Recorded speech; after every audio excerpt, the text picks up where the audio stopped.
Hello student, hello all of you. हम आपको class 5th की हिंदी करा रहे हैं, जिसमें कि आज हमारा फर्स्ट चैप्टर है। ये आरबीएससी क्लास 5th का है, तो आप इसे देख सकते हैं। हम पहले चैप्टर करेंगे, चैप्टर के साथ हम क्वेश्चन आंसर और एक्टिविटी इसी वीडियो में साथ में ही करने वाले हैं। तो आप वीडियो में आपके चैप्टर का नाम है हम भारत के भरत। ठीक है, ये आपके चैप्टर का नाम है। तो चलिए स्टार्ट करते हैं। ये आपका फर्स्ट चैप्टर है, हम भारत के भरत खेलते शेरों की संतान से। ठीक है, क्या मतलब हुआ? कह रहे हैं कि हम भारत के भरत हैं और हम किसके साथ खेलते हैं? शेरों की संतान के साथ हम खेला करते हैं। कोई देश नहीं दुनिया में बढ़कर हिंदुस्तान से। ठीक है, कहते हैं कि दुनिया में कोई भी ऐसा देश नहीं है जो कि हिंदुस्तान से बढ़कर हो। ये आप फोटो देख रहे हैं ना, तस्वीर, ये भारत की तस्वीर है और ये शेर से ही खेल रहे हैं। ठीक है,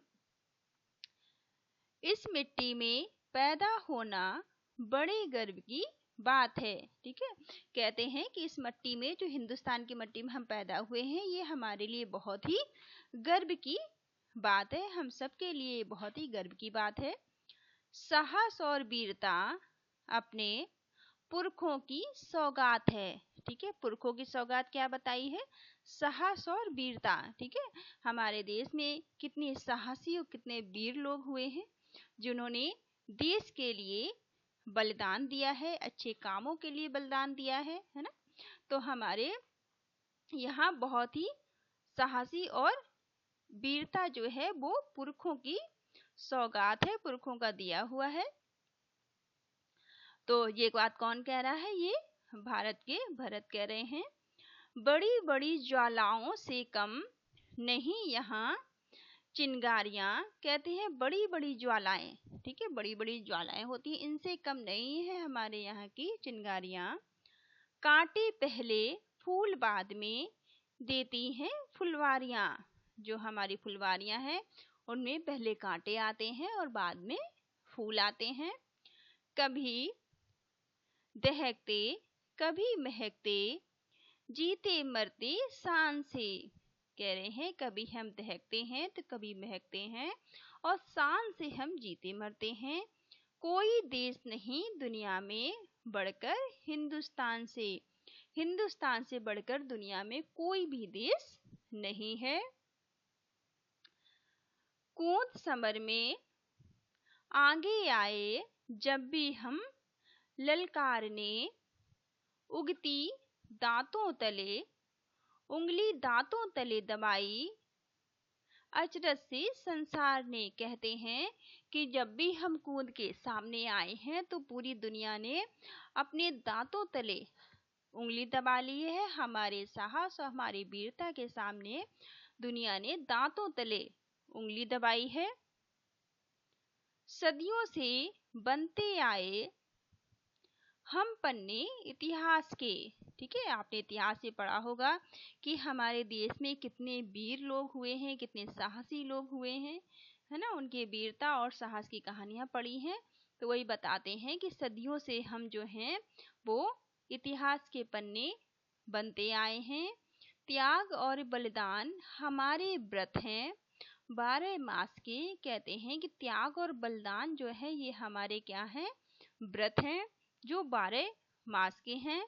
जब भी निकला हीरा निकला यहाँ किसी भी खान से। कहते हैं जब भी निकला है तो यहाँ हीरा ही निकला है किसी भी खान से।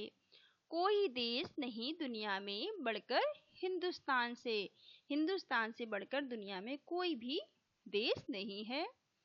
यह धरती जो माँ है अपनी हमें जान से प्यारी है।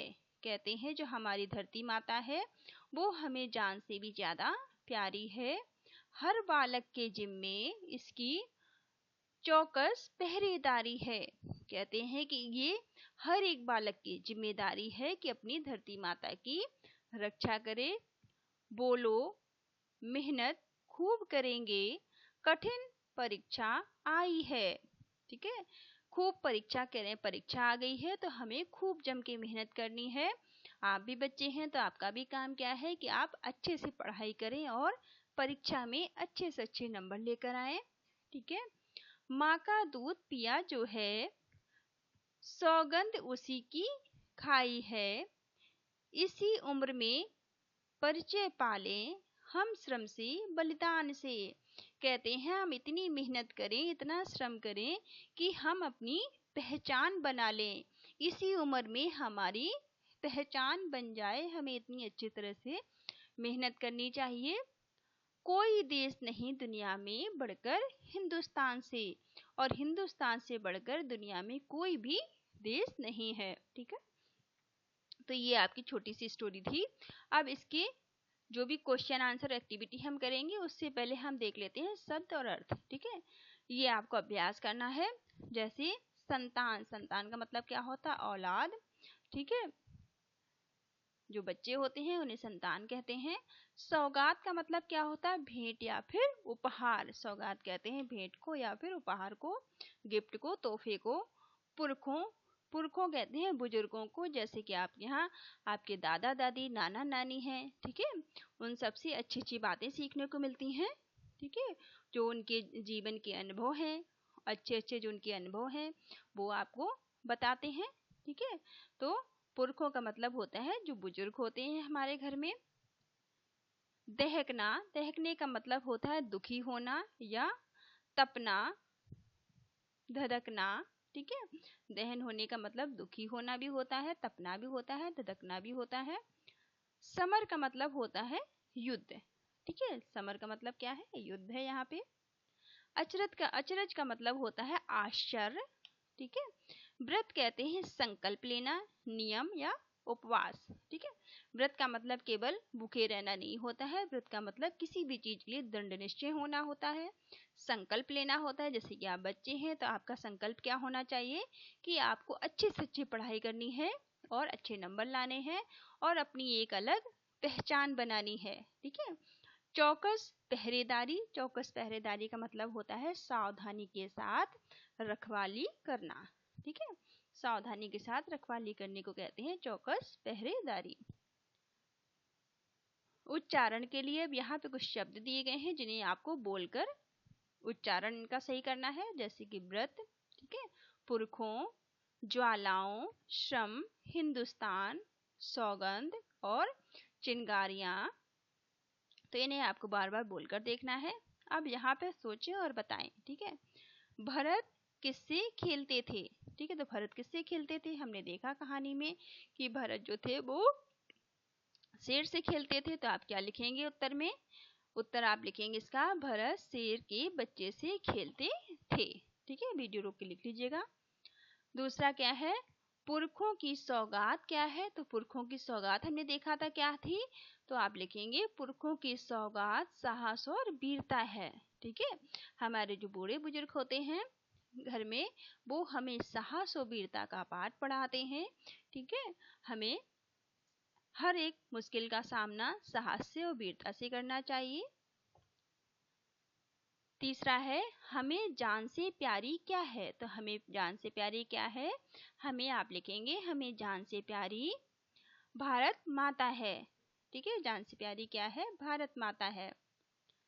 अब यहाँ पर आप लिखें, यहाँ पे आपको लिखना है कि सही कौन सा है। इसमें आपको क्या करना है? निशान लगाना है। ठीक है। सही का निशान लगाना है। जैसे कि का में क्या पूछा गया है? इसमें पूछा है सौगात का अर्थ होता है। तो सौगात का अर्थ क्या होता है? हमने देखा था सौगात का अर्थ होता है उपहार। तो उपहार में आप टिक लगा लेंगे। दूसरा है खा, इसमें क्या करना है? एक वर्ष में महीनों की संख्या होती है। तो एक वर्ष में कितने महीने होते हैं? एक वर्ष में 12 महीने होते हैं। तो आप लिखेंगे कि एक वर्ष में 12 महीने होते हैं। तो इसमें आप टिक लगा लेंगे। चलिए दूसरा है क्वेश्चन, इस कविता में अब इसमें बताया गया है कि इस कविता में वे पंक्तियां छांट कर लिखें जिनका अर्थ है। ठीक है। क्या है अर्थ? पहला क्या बताया गया है? चिंगारियां ज्वालाओं से कम नहीं। दूसरा क्या है? हमारे काम इतिहास का हिस्सा बनते रहे हैं। सा वाले में क्या पूछा है? हम धरती को माँ समान प्यार करते हैं। दा में कठिन परीक्षा में मेहनत करने की आवश्यकता है। तो ये इनको आपको कविता के हिसाब से लिखना है, जैसे हमने ऊपर पढ़ा था। तो आप क्या लिखेंगे? सबसे पहले आप लिखेंगे बड़ी बड़ी ज्वालाओं से कम नहीं यहाँ चिंगारियां। ऐसी कविता में था। तो आप पहला आप वाले में क्या लिखेंगे सही करके इसको आप वीडियो को रोक के लिख लीजिएगा कि बड़ी बड़ी ज्वालाओं से कम नहीं यहाँ चिंगारियां। बा में आप लिखेंगे सदियों से बनते आए हम पन्ने इतिहास के। सा में आप लिखेंगे ये धरती जो माँ है अपनी हमें जान से प्यारी है। दा में लिखेंगे आप बोलो मेहनत खूब करेंगे कठिन परीक्षा आई है। ठीक है, ऐसे करके आप इनको अरेंज कर लेंगे, सही सही करके लिख लेंगे। चलिए तीसरा क्वेश्चन है हमारे लिए सबसे अधिक गर्व की क्या बात है। तो हमारे लिए सबसे अधिक गर्व की क्या बात है, हमने पढ़ा था कि हमारे लिए आप लिखेंगे हिंदुस्तान की मिट्टी में जन्म लेना सबसे अधिक गर्व की बात है। ठीक है, तीसरे क्वेश्चन आप लिख लेंगे, आंसर लिख लेंगे तीसरे का कि हिंदुस्तान की मिट्टी में जन्म लेना सबसे अधिक गर्व की बात है। ठीक है, फोर्थ में फुलवारियों से हमें क्या क्या मिलता है। तो आप इसमें लिखेंगे फोर्थ का कि फुलवारियों से हमें कांटे और फूल मिलते हैं। ठीक है, फिफ्थ में आपको क्या लिखना है, फिफ्थ क्वेश्चन जो आपका है कविता में हमारे कौन से व्रतों की बात कही गई है। तो किन व्रतों की बात कही गई है। तो आप फिफ्थ में लिखेंगे, पांचवें का आंसर आप लिखेंगे कविता में हमारे त्याग और बलिदान के व्रतों की बात कही गई है। ठीक है, सिक्स में बालकों की क्या जिम्मेदारी है। अब यहाँ आपको बताना है कि बालकों की क्या जिम्मेदारी होती है। तो हमने क्या देखा था, हमने पढ़ा था कि बालकों की क्या जिम्मेदारी होती है। आप पोयम से भी लिख सकते हैं, नहीं तो आप सिक्स का आंसर लिखेंगे मातृभूमि की सावधानी के साथ रखवाली या रक्षा करना बालकों की जिम्मेदारी होती है। ठीक है, हमारी जिम्मेदारी हमारी मातृभूमि के प्रति, हमारी धरती माता के प्रति है, जिसकी हमें रक्षा करनी चाहिए। तो ये सभी की जिम्मेदारी है, सभी बालकों की जिम्मेदारी है।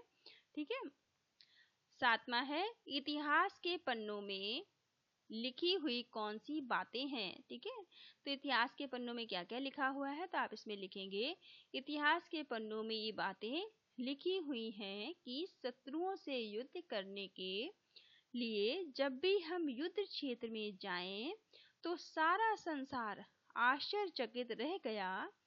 हमारी वीरता और साहस के उदाहरण इतिहास के पन्नों में दर्ज हैं। ठीक है, जब भी हम इतिहास के पन्नों में हमारी वीरता और साहस की बातें दर्ज हैं, क्योंकि जब भी हम युद्ध भूमि में गए हैं तो हमारा जो हमारे दुश्मन है उन्होंने दांतों तले उंगली दबा ली है। तो इस तरह से आप लिख सकते हैं भाषा की बात। अब यहाँ पे कुछ भाषा की बात बताई गई है, तो बोल कर अंतर आपको करना है। ठीक है, जैसे कि यहाँ पे हंस और हंस। ठीक है, इसी तरह चांद और चंदा, इसी तरह से अंगना आंगन, पूछ पूछ और रंग रंगा। ठीक है, इनमें अंतर आपको करना है बोल बोल के। नीचे लिखे शब्दों को एक वचन में लिखें। ठीक है, जैसे चिंगारियां, तो चिंगारी के एक वचन में आप क्या लिखेंगे चिंगारी। फुलवारियों को फुलवारी लिखेंगे। ठीक है, सावरिया को सावरिया, सावरिया को इसी तरह से आपको लिखना है। सबको क्या करना है, दवाइयों को दवाई लिखना है, मिठाई को मिठाई लिखना है, तैयारी को तैयारी लिखना है। यहाँ पे तैयारियां हैं तो आपको तैयारी लिखना है। ठीक है, इसी तरह सब एक वचन में करना है। तो आप वीडियो को होल्ड कर लेना, रोक लेना और लिख लेना कैसे आप लिखेंगे। देखिए यहाँ मैंने आपके लिए लिख दिया है, यहाँ से आप देख कर लिख सकते हैं। यहाँ पे आपको दिख रहा होगा स्क्रीन पर। ठीक है, यहाँ पे आप एक वचन जैसे चिंगारी चिंगारियाँ चिंगारी, दवाइयाँ दवाई, फुलवारियाँ फुलवारी, मिठाइयाँ मिठाई और सवारियाँ सवारी, तैयारियाँ तैयारी, क्यारियाँ क्यारी, इसी तरह से सलाइयाँ सलाई। ठीक है, विवाइयाँ विवाई और चटाइयाँ चटाई। ठीक है, इस तरह से आप वीडियो को रोक के अपना लिख लीजिएगा आंसर। नीचे दिए गए शब्दों से पुल्लिंग और स्त्रीलिंग शब्द छांटिए। अब यहाँ पे आपको पुल्लिंग बताने हैं और स्त्रीलिंग बताने हैं। आपको पता होना चाहिए कि लिंग दो ही होते हैं हमारे, पुल्लिंग और स्त्रीलिंग। तो इसमें जैसे मिट्टी, उंगली, हीरा, बालक, परीक्षा और दूध, ठीक है, इनमें आपको छांटना है कौन से पुल्लिंग है और कौन सी स्त्रीलिंग है। तो आप उत्तर में लिख लेना। पुल्लिंग में आप लिखेंगे हीरा, बालक, दूध, ठीक है, ये आप पुल्लिंग में लिखेंगे। स्त्रीलिंग में आप लिखेंगे मिट्टी, उंगली और परीक्षा, ये आप स्त्रीलिंग में लिख लेंगे। वीडियो रोक के लिख लेना। अब यहाँ पे कुछ आपको दिए हैं जो आपको करने हैं, ये भी करें, ठीक है। कुछ मैंने कर दिए हैं, कुछ आपको सोच के करने हैं, ठीक है। ये आपके लिए कुछ होमवर्क भी है, तो चलिए देखते हैं। पहला है, हम बालक अपने देश की सेवा के रूप में कौन कौन से कार्य कर सकते हैं, चर्चा करें। तो हम क्या क्या कर सकते हैं ये आपको बताना है कि आप क्या क्या कर सकते हैं। तो अपने आसपास आप साफ सफाई रख सकते हैं, ठीक है। और क्या कर सकते हैं, पानी का दुरुपयोग ना करके भी आप उसे बचाकर भी देश की सेवा में योगदान दे सकते हैं। पेड़ पौधों की आप रक्षा कर सकते हैं, आप पेड़ पौधे लगा सकते हैं, पेड़ पौधे लगाकर भी आप देश की सेवा में अपना योगदान दे सकते हैं। अनुशासन में रहकर, ठीक है, आपको अनुशासन में रहना चाहिए तथा अच्छी तरह से आपको पढ़ाई करनी चाहिए। अगर आप अच्छे से पढ़ाई करेंगे, अनुशासन में रहेंगे, तो ये भी आप, क्योंकि आप देश का भविष्य हैं, अगर आप अच्छे से पढ़ाई लिखाई करेंगे, अनुशासन में रहेंगे, ठीक है, बड़ों को रिस्पेक्ट करेंगे, ठीक है, तो इससे भी आप क्या करेंगे, अपने देश में देश के एक जिम्मेदार नागरिक बनेंगे और देश की सेवा में योगदान दे पाएंगे, ठीक है। इसी तरह से आपके आसपास देश सेवा करने वालों देशभक्तों के बारे में जाने व कक्षा में चर्चा करें। अब ये जिनके बारे में आपने सुना हो देशभक्तों के बारे में, उनके बारे में आप क्लास में चर्चा कर सकते हैं अपने दोस्तों के साथ। जैसे कि यहाँ मैंने कुछ लिखे हैं, हमारे यहाँ देशभक्तों में से कुछ नाम, जैसे महाराणा प्रताप का नाम आपने सुना होगा, वो कितने बड़े देशभक्त थे, ठीक है। भामाशाह का नाम सुना होगा। ऐसी तरह से राव चूड़ा का नाम सुना अगर आपने होगा। तो जिसके नाम आपने सुने हैं अपने दोस्तों के साथ चर्चा कर सकते हैं, ठीक है। भारतीय व अंग्रेजी महीनों के नाम आपको लिखने हैं। तो यहाँ पे आप जो हिंदी और इंग्लिश दोनों के महीनों के आप नाम लिख लीजिएगा। तो चलिए देखते हैं क्या क्या है यहाँ पे। 12 महीने में भारतीय महीनों के नाम, चैत्र, बैसाख, ज्येष्ठ, आषाढ़, श्रावण, भाद्रव, ठीक है, और अश्विनी, कार्तिक, मार्गशीर्ष, पौष, माघ और फाल्गुन, ठीक है, ये आपके हिंदी के महीनों के नाम हो गए। अंग्रेजी में क्या आपके नाम है इसी तरह से, अंग्रेजी के नाम जनवरी, फरवरी, मार्च, अप्रैल, मई, जून, जुलाई, अगस्त, सितंबर, अक्टूबर, नवंबर और दिसंबर, ठीक है, ये आपके अंग्रेजी के नाम हो गए। तो इनको आप लिख लीजिएगा। अब इन महीनों में आने वाले व्रत और त्योहारों के बारे में जानें। तो इन महीनों में क्या क्या व्रत और त्योहार आते हैं जिनको आपके घर में मनाया जाता हो, आप उनके बारे में लिख सकते हैं, ठीक है। ये आपका होमवर्क है, आप कर लीजिएगा। कविता को मौखिक रूप से याद करके, अब ये कविता जो हमने ऊपर पढ़ी थी इसे आपको याद करना है और अपनी कक्षा में सुनाना है, ठीक है। तो आप याद कर लीजिएगा इसे। मेरा संकल्प, अपने आसपास के किसी ऐतिहासिक, पौराणिक या आधुनिक स्थल अथवा घटना का चित्र या विवरण मेरा संकल्प, ठीक है, में संकलित करें। अब यहाँ पे आप जिसके बारे में जानते हैं उसके बारे में आप यहाँ लिख सकते हैं। आपके आसपास कोई ऐतिहासिक चीज हो या पौराणिक हो या फिर आधुनिक, उसके बारे में आप यहाँ पे लिख लीजिएगा, ठीक है, जिसके बारे में आपको जानकारी हो। तो ये चैप्टर आपका यहाँ पर खत्म होता है। ये आपको वीडियो कैसा लगा आप कमेंट करके ज़रूर बताइएगा, ठीक है। और इसके दूसरे कल हम इसका सेकंड चैप्टर करेंगे। तो अगर आपको ये पसंद है तो चैनल को लाइक करिए, शेयर करिए, सब्सक्राइब करिए, ठीक है। और आप कमेंट करके बताइएगा कि आपको कैसा लगा। Thank you all of you, thank you for watching.